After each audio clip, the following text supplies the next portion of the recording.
Good morning and welcome to Chem Dr. AB. Today we are going to start the next chapter, that is metals and non-metals. Friends, in the last chapter we have discussed about acid, bases and salts. Okay, we have completed that chapter. Okay, now we are going to start the next chapter of CBSE class 10th, that is chapter number 3rd, metals and non-metals. What we will be discussed in this class, okay, or in this chapter, metals and non-metals. We will discuss what are metals, we will discuss what are non-metals, then we will be discuss about the properties of metals and non-metals. Okay, then we will discuss about how they are, how they react. Okay, how they react in a chemical reaction, means about both metals and non-metals. Then at the end of the chapter we will be discuss about how these metals are obtained. Okay, obtained from और naturally, okay, naturally हमें किस तरह से ये metals या non metals मिलते हैं उसके बारे में हम लोग बात करेंगे और उसकी डिटेल स्टडी करेंगे इस चैप्टर में। ये जो चैप्टर है बड़ा चैप्टर है, ठीक है ना। सो धीरे धीरे जो है छोटे छोटे जो टॉपिक है उनको, ठीक है, आराम से हम लोग अच्छे से स्टडी करेंगे। अभी हम बात करते हैं इंट्रोडक्शन की। इंट्रोडक्शन में क्या देखते हैं हम देखते हैं इंट्रोडक्शन मतलब मेटल्स क्या, नॉन मेटल्स क्या, ठीक है ना। सो मेटल्स और नॉन मेटल्स क्या होते हैं एग्जैक्टली आज की क्लास में हम लोग डिस्कस करने वाले हैं। Now, if we discuss about metals and non-metals, ठीक है, what are metals और non-metals, ये हम लोग डिस्कस करने से पहले हम बात करेंगे कि टोटल अगर हम बात करें अब ये किसके पार्ट्स हैं, मतलब किसके टाइप्स हैं, मेटल्स, नॉन-मेटल्स, ठीक है। These are the types of elements. Okay, so first of all I would like to tell you about the elements. और एलिमेंट्स की जब भी हम बात करते हैं we talk about the periodic table, ठीक है। तो जब भी हमको एलिमेंट्स की स्टडी करना है we study the periodic table, how many elements are there in a periodic table. So अगर मैं अभी present की बात करूँ then there are 118 element, that is extra elements हैं, ठीक है, total which are known to us, clear है। अब हम इस पे क्लासिफिकेशन करेंगे कि how many there are metals, ठीक है। एक रफ मैं कह सकता हूँ, हो सकता है एक दो मतलब नंबर में, ठीक है, चेंज हो सकता है, बट एक अपने को क्लियर आइडिया हो जाएगा कि इतने अपने पास में मेटल्स हैं, इतने नॉन मेटल्स हैं और इतने जो है the other type of elements हैं, ठीक है। सो एलिमेंट्स की अगर मैं बात करूँ तो आपको पता है कि, ठीक है ना, आपको पता है मेटल्स होते हैं, ठीक है। ये जो एलिमेंट्स हैं इनको क्लासीफाई किया गया है कि एलिमेंट टाइप, इनके टाइप पे बेस्ड है, ठीक है ना। मेटल्स हो सकते हैं, ये मेटल हो सकते हैं मीन्स मेटल रहते हैं, नॉन मेटल्स होते हैं ये non metals, and the third one is third part that is Metalite, ठीक है ना। आप इसके बारे में 9th क्लास में स्टडी किए हो। एक जनरल आइडिया आप लोगों को है, एक बेसिक आइडिया आप लोगों को है कि मेटल्स क्या होते हैं, नॉन मेटल्स क्या होते हैं, मेटालाइट क्या होते हैं, अगर आप क्लास 9th में अच्छे से आपने डिस्कस किया होगा, ठीक है। ओके, नाउ मेटल्स की अगर मैं बात करूँ तो how many metals are there, तो एक अपने पास में रफ कैलकुलेशन है, ठीक है। How many metals are there are 92 metals. Non metals की अगर मैं बात करूँ सो 20, एंड मेटालाइट की अगर मैं बात करूँ तो 6, ठीक है। And when you will add all this numbers you will get 180, clear. Now ये तो अपने को एक आइडिया मिल गया कि भैया कितने मेटल्स हैं, कितने नॉन मेटल्स हैं, कितने मेटालॉइड्स हैं, ठीक है ना। अब हम बात करते हैं कि ये डिफरेंस क्या है। मैं एक छोटा सा पॉइंट यहाँ पर डिस्कस कर लेते कि एक्चुअल डिफरेंस क्या है, ठीक है ना। सो मेटल्स, ठीक है, नॉन मेटल्स, मेटालॉइड, इनकी प्रॉपर्टी एकदम डिफरेंट है, ठीक है। जैसे कि अगर मैं बात करूँ मेटल्स की, ठीक है, तो मेटल्स की हम लोग कुछ प्रॉपर्टी डिस्कस करेंगे इस क्लास में, ठीक है ना। सो प्रॉपर्टीज डिस्कस करने से पहले या इनके बीच में डिफरेंस जानने से पहले, ठीक है ना, कुछ और भी चीजें हैं जो हमको डिस्कस करना बहुत जरूरी होता है, ठीक है ना। वो है, अगर मैं बात करूँ जैसे मेटल्स और नॉन मेटल्स हम लोग पहले डिस्कस करने वाले हैं, हम लोग मेटालॉइड को, ठीक है, मेटालॉइड को यहाँ पे डिस्कस नहीं करेंगे, ठीक है ना। ये सिर्फ आपको एक जनरल आइडिया देना था कि भैया कितने मेटालॉइड्स अपने पास में अवेलेबल है, क्लियर है। जैसे इसमें मैं कुछ आपको बता सकता हूँ, boron, silicon, germanium, arsenic, tellurium, ठीक है ना, पोलोनियम, ठीक है। ये जो है कुछ क्या है अपने पास में क्या बोलेंगे हम लोग, मेटालॉइड्स हैं, क्लियर है। अगर मैं मेटल्स की बात करूँ तो अगर पूरे पीरियोडिक टेबल में मेटल्स की अगर मैं बात करूँ सो ये जितने भी मेटल्स है ऑल आर सॉलिड्स, ठीक है ना। ये जितने भी मेटल्स अपने पास में हैं, ठीक है ना, दे ऑल आर सॉलिड्स। ये बहुत इंपॉर्टेंट पॉइंट है, इसको नोट डाउन करना बहुत जरूरी है। सभी के सभी क्या है, सॉलिड्स, बट एक एक्सेप्शन है इसमें, एक्सेप्ट एक ही एलिमेंट है, मतलब जो मेटल है but it is not in a solid state which is in a liquid state. कौन से स्टेट में, लिक्विड स्टेट में है, which one is, that is mercury. कौन सा है वो, मर्क्यूरी। ठीक है। जैसे कि अब मर्क्यूरी की बात हो रही है यहाँ पर, तो मैं आपको एक इंफॉर्मेशन यहाँ पर आपको दे देता हूँ। मर्क्यूरी कहाँ यूज होता है? Mercury it is used in thermometer, it is used in thermometer. आपने देखा होगा थर्मोमीटर जो रहता है, ठीक है ना, आपने कभी देखा होगा या फिर आपने देखा होगा अगर कभी आप डॉक्टर के पास गए हो, वो बीपी चेक करता है ना, बीपी चेक करता है वो, ठीक है ना, पंप से, पंप यानी प्रेस करता है, फिर वो आपको दिखाता है, वो देखता है, वो आपको ऑब्जर्व किया होगा आपने, वो डॉक्टर को ही पता रहता है कितना आता है क्या नहीं। तो आपने देखा होगा वहाँ पे एक लिक्विड जो रहता है ऊपर चढ़ते जाता है ना, so that liquid is nothing but mercury. Also thermometer में आपने देखा होगा, ठीक है, एक बल्ब रहता है छोटा सा, ठीक है, अगर ये थर्मोमीटर है अपने पास में, तो ये इस तरह से ये बल्ब रहता है, ठीक है ना, इस तरह से यहाँ पे जो है इनके, ठीक है, वैल्यूज रहती है। और ये जो बल्ब रहता है यहाँ पर भरा हुआ रहता है, एक आपको ब्लैक कलर का लिक्विड दिखेगा, ब्लैक ग्रेश टाइप का, that is mercury, that is mercury, ठीक है ना। तो जैसे जैसे टेम्परेचर बढ़ता है तो ये लिक्विड ऊपर जाता है और हमको पता चलता है कि जैसे मान लीजिए लिक्विड यहाँ आ गया और यहाँ 20 डिग्री, तो हम पता लगा लेंगे कि टेम्परेचर कितना है, 20 डिग्री सेंटीग्रेड। तो अपने को यूज भी पता होना चाहिए कि जिस मेटल के बारे में हम लोग डिस्कस करने वाले हैं, जो भी मेटल हमारे सामने आएंगे तो उनका यूज कहाँ होता है वो भी हमको पता होना जरूरी है। So that is used in thermometer, एक बेसिक एग्जाम्पल हो गया इसका, क्लियर है। Okay, so all are solid but exception क्या है? मर्क्यूरी है which is in a liquid state. ना अगर मैं नॉन मेटल्स की बात करूँ, मतलब सेम इसी तरीके से कि नॉन मेटल का नेचर कैसा होता है, ठीक है। सो नॉन मेटल्स में मैक्सिमम जो नॉन मेटल्स हैं दे आर सॉलिड्स और गैसेस। ये बात बहुत इंपॉर्टेंट है, जितने भी नॉन मेटल है, ठीक है, दे आर मैक्सिमम, मतलब दे आर सॉलिड्स और गैसेस। मतलब अगर मान के चलो 20 है तो 20 में से मान के चलो इसमें से आपके हो सकते हैं 10, ठीक है। एक रफ मैं आपको बता रहा हूँ कि इसमें से सिर्फ एक जो है वो सिर्फ लिक्विड स्टेट में है, एक जो है सिर्फ वो लिक्विड स्टेट में है, दैट इज ब्रोमीन। ब्रोमीन, बाकी जितने भी नॉन मेटल्स आते हैं, ठीक है, जितने भी 19 जैसे नॉन मेटल्स हैं, तो वो सभी क्या है, कुछ सॉलिड्स हैं और कुछ गैसेस हैं, ठीक है ना। तो ये भी बात ध्यान में रखना है कि नॉन मेटल में एक ही है जो लिक्विड स्टेट में है, that is bromine, okay, which is a non metal. बाकी जितने भी non metal they are solids और गैसेस, ठीक है। सॉलिड्स में आपको पता है कौन कौन से आ जाएंगे, जैसे कि आप बात कर सकते हैं कार्बन के बारे में, सल्फर के बारे में, ठीक है। कार्बन एग्जाम्पल के तौर पर अगर मैं बात करूँ यहाँ पर, सो सॉलिड्स में जैसे कार्बन है हमारा पास, ठीक है ना, carbon, phosphorus, sulphur, these are in solids से। जबकि अगर मैं गैसेस की बात करूँ तो बहुत सारे हैं, ठीक है ना, हाइड्रोजन गैस, ठीक है, हाइड्रोजन गैस, क्लोरीन गैस, ठीक है ना, और भी आप अदर गैसेस ले सकते हैं, ठीक है। So there are different type of elements, ठीक है। सो नॉन मेटल्स में सॉलिड और गैसेस हैं, बट जो एक्सेप्शन है दैट इज ब्रोमीन। नाउ, ठीक है, ब्रोमीन। मेटल की हम लोग बात नहीं करेंगे, we are going to discuss mainly about metals and non metals, ठीक है। सो ये कुछ बेसिक आइडिया हो गया कि भैया नेचर कैसा होता है इनका, क्लियर। अब उसके बाद में कुछ हम बात कर लेते हैं, जैसे कि फॉर एग्जांपल अगर मैं अबंडेंस की बात करूँ, नाउ अबंडेंस की बात करते हैं हम लोग, ठीक है। अबंडेंस मतलब मात्रा कितनी है इनकी, मात्रा कितनी है। अबंडेंस कहाँ देख रहे हैं हम लोग? अर्थ क्रस्ट में, अर्थ क्रस्ट, यानी जो हमारे जमीन का भूभाग है जहाँ से अपने को मेटल्स मिलते हैं, है ना, जमीन से मेटल मिलते हैं, और जैसे नॉन मेटल्स भी मिलते हैं अपने को नेचर से, ठीक है ना। सो अर्थ क्रस्ट की अगर मैं बात करूँ, ठीक है, जनरली जो मेटल्स है वो हमको मतलब एटमॉस्फेयर से नहीं मिलते हैं, ठीक है। नॉन मेटल्स जो है वो हमको एटमॉस्फेयर से मिलते हैं। जितने भी हमारे पास मेटल्स हैं दे आर ऑब्टेन्ड इन या फिर हम कह सकते हैं फ्रॉम अर्थ क्रस्ट, ठीक है ना। So that we will all be जितने भी चीज़ें हम लोग डिस्कस करेंगे, ठीक है, आगे करके।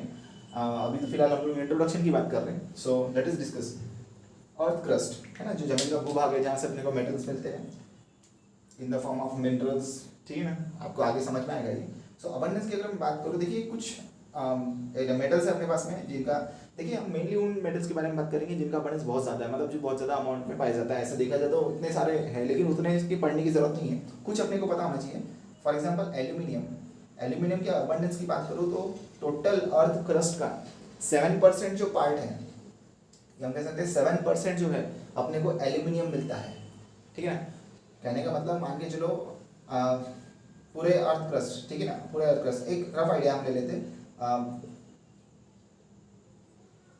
1000 kg होगा फॉर एग्जांपल पूरा वेट, तो उसमें से 7 यानी कि 7 kg क्या मिलेगा अपने को?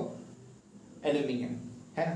सो एक रफ कैलकुलेशन बता रहा हूँ मैं आपको, ठीक है, इतना कम नहीं रहता है, ऐसा देखा जाए तो पूरा टोटल अपने को बहुत है, 60% मतलब बहुत है, ठीक है ना। सो अगर सबसे ज़्यादा अबंडेंट अगर कोई मेटल की अगर हम बात करते हैं तो वो है एल्यूमिनियम, ठीक है, कितना है 7%।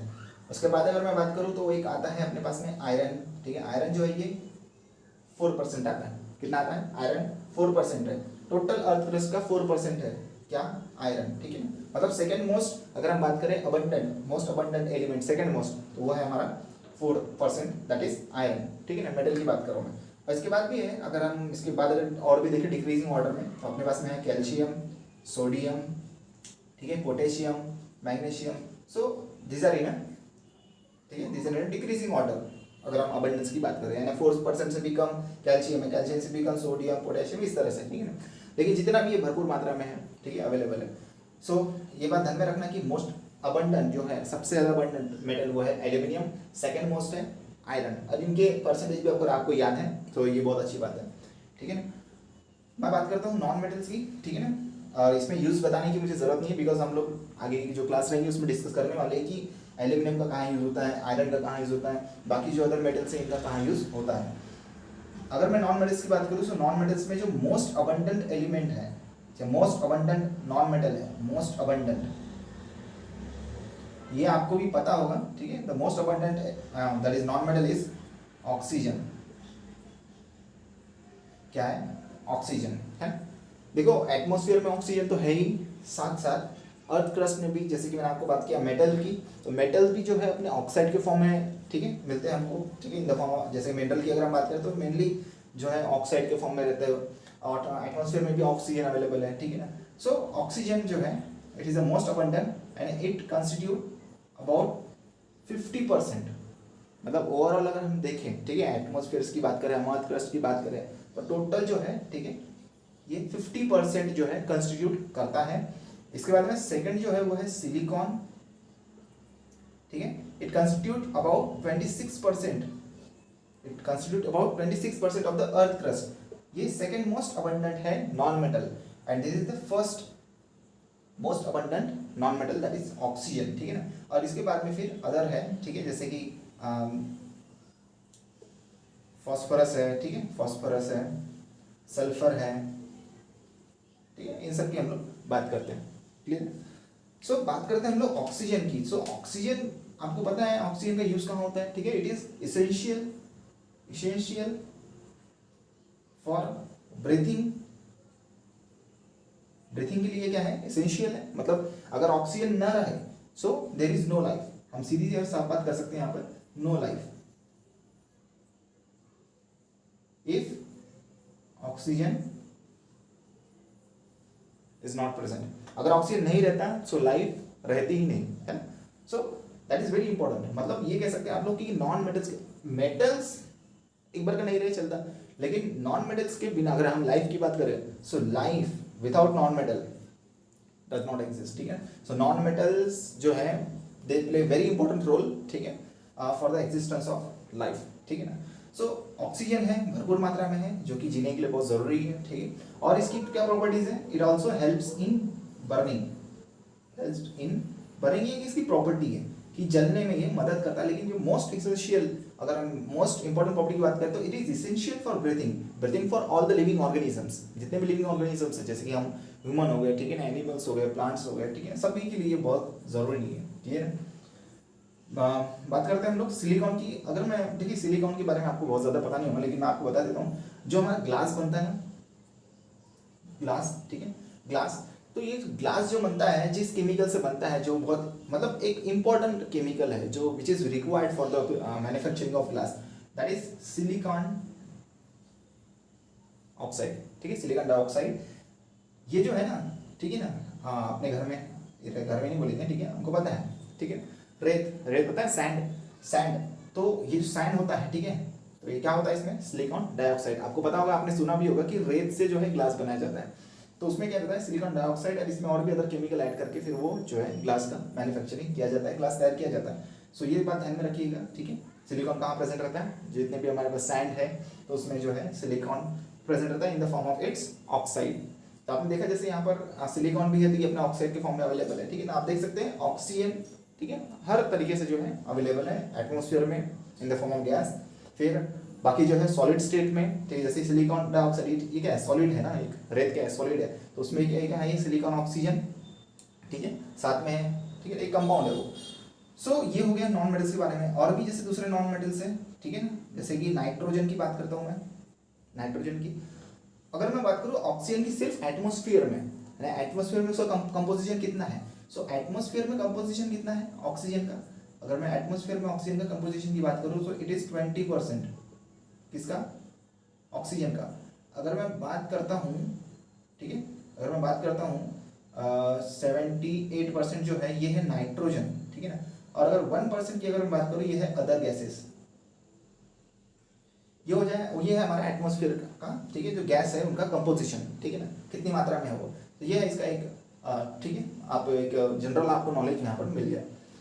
सो N2 इसके बारे में हमने जान लिया, ठीक है। सो एक बात और मैं बता दूं N2 के बारे में, it is a non reactive gas.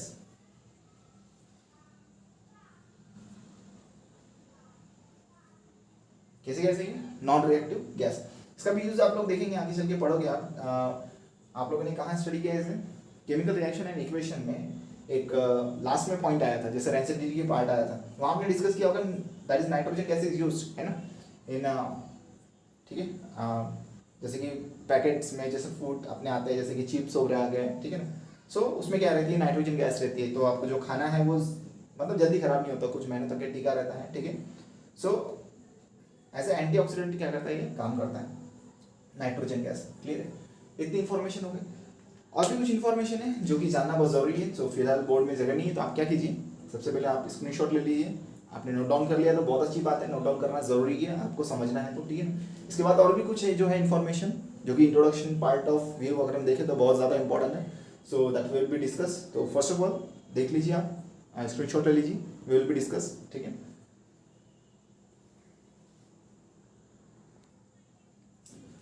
ना अब हम बात करेंगे कि डिफरेंशिएट कैसे करेंगे हम लोग, ठीक है ना। So there are some terms which are used in order to define metals and non metals. So क्या टर्म्स है वो, जो मतलब मेनली वो आपको बार बार यूज करना है, ठीक है, जब भी आप उसके प्रॉपर्टीज के बारे में डिस्कस करोगे, या अगर आपको किसी ने पूछ लिया how will you differentiate between the metals and the non metals, then how will you differentiate, what type of points you will be give, okay, तो किस तरह के पॉइंट्स आप रखोगे उनके सामने। So just keep in mind some points which are very important. ऐसे देखा जाए तो बहुत सारे पॉइंट्स हैं जो कि हम लोग properties of metals and non metals में डिस्कस करेंगे, बट इन केस आपको सिर्फ वन सेंटेंस में या 2 सेंटेंस में, ठीक है ना, बहुत ही छोटा सा आपको आंसर देना है मेटल्स एंड नॉन मेटल्स के डिफरेंशिएशन के बारे में, then you have to keep this points in your mind, ठीक है। And what are this points, this are malleable, ductile, ठीक है। तो अब हम बात करेंगे, जैसे कि मैं बात करता आपके साथ में, मेलिएबल, डक्टाइल और दैट इज ब्रिटल, है ना, ये 3 जो है जो वर्ड्स मैंने आपके सामने लिखा था उसको मैं आपको समझाने जा रहा हूँ, ठीक है। बिकॉज ये समझना इसलिए ज़रूरी है, अगर आपको ये 3 की मीनिंग अच्छे से पता है तो आप इजीली जो है मेटल्स नॉन मेटल्स को डिफरेंशिएट कर सकते हैं, उनको अच्छे से डिफाइन कर सकते हैं on the basis of this 3 words, clear है। और भी बहुत सारे टर्म्स हैं, ठीक है, जो कि हम properties of metals and non metals में स्टडी करेंगे, but let us discuss about malleable, ductile and what, that is brittle. Now and हम ये कहते हैं कि मेटल्स आर, ठीक है, या सिंपली हम लोग बात करेंगे what you mean bye malleable.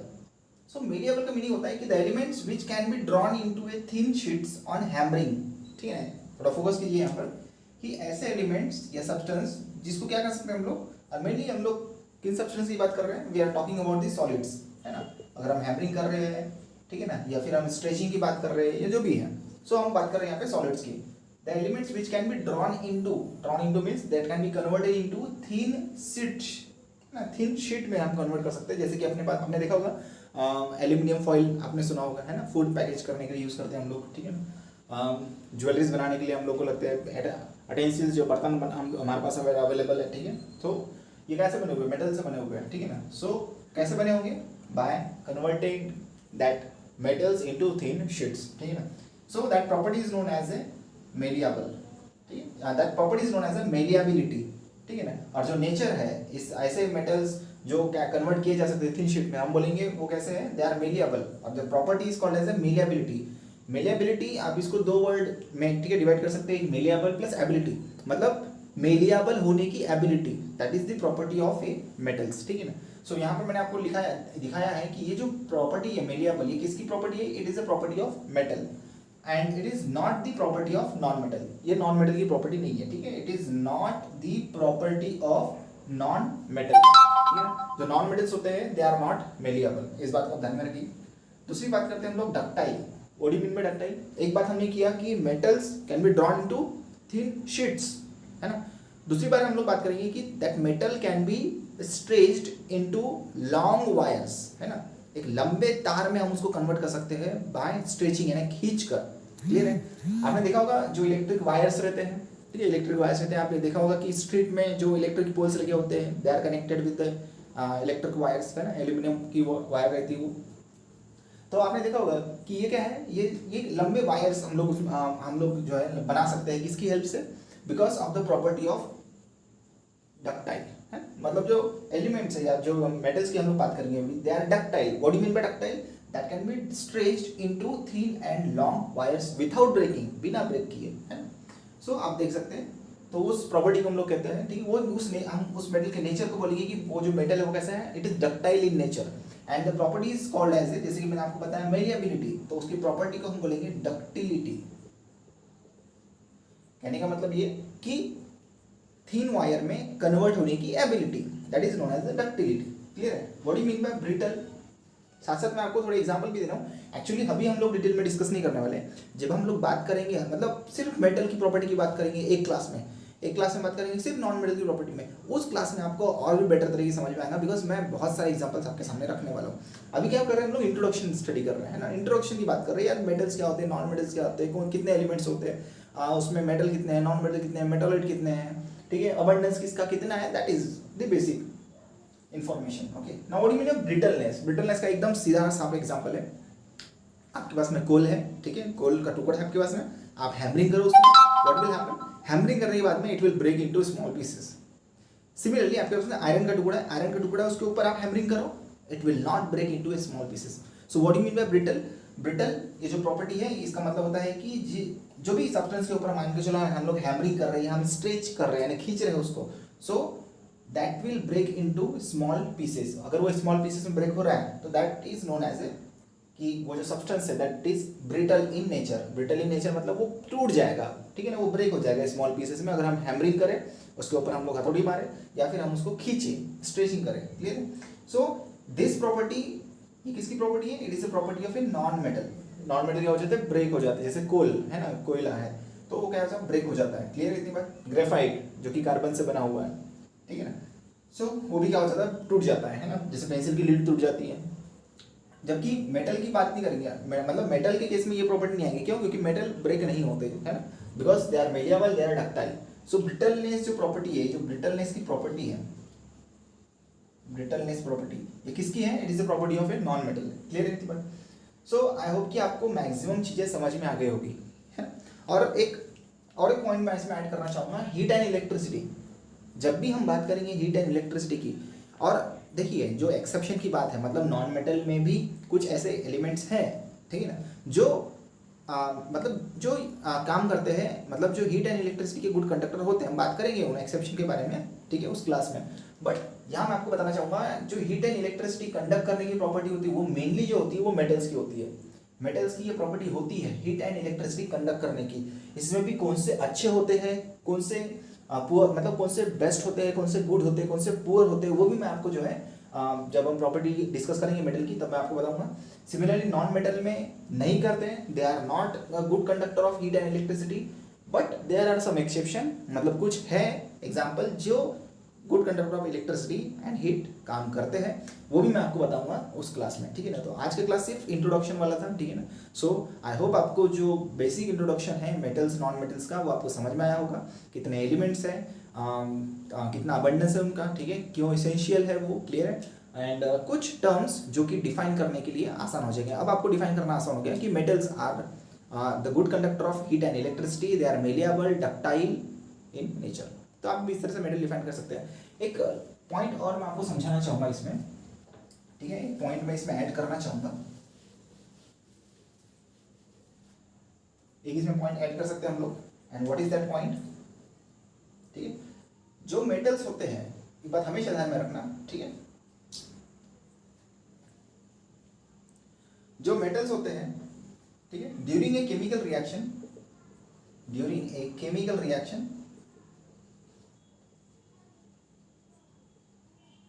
ठीक है, during a chemical reaction they lose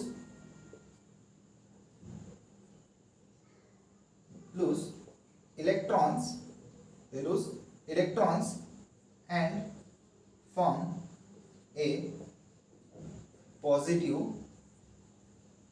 ions। अब इसी को हम लोग एक सिंगल वर्ड में बोल सकते हैं, वो क्या है, it means that electropositive. Electropositive का मतलब क्या होता है कि किसी केमिकल रिएक्शन में अगर हम बात करें मेटल्स की, तो मेटल्स क्या करेगा, हमेशा इलेक्ट्रॉन लॉस करेगा, मतलब it has a tendency to lose electrons. So जब भी इलेक्ट्रॉन लूज करेगा, so we know that whenever there is a loss of electron there is a positive charge occurs on that particular atom. तो metal electron lose करता है, it has a tendency to lose electron in a chemical reaction, they form a positive ions and that's why they are called as a electropositive in nature. तो आप एक और तरीके से define कर सकते हैं मेटल्स को, that metals are electropositive in nature.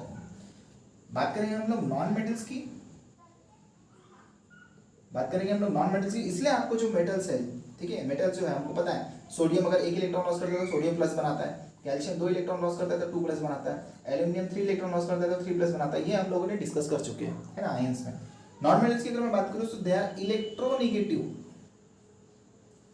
Electronegative मतलब आप यहां डिफाइन कर सकते हैं कि दे गेन, है ना, दे gain electrons and form negative ions. Clear है इतनी बात। फॉर एग्जांपल जैसे कि chloride ion, iodide ion, clear है ना, इस तरह से हो गया, ऑक्साइड आयन, सल्फाइड आयन, आप देख सकते हैं, क्लियर है।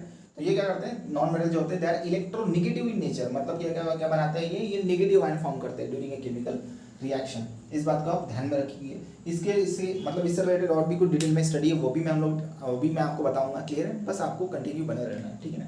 सो मिलेंगे नेक्स्ट क्लास में नए टॉपिक के साथ में, that is properties of metal, properties of non metal और भी उसके आगे के टॉपिक, ठीक है। सो आज की क्लास में इतना ही, थैंक यू सो मच।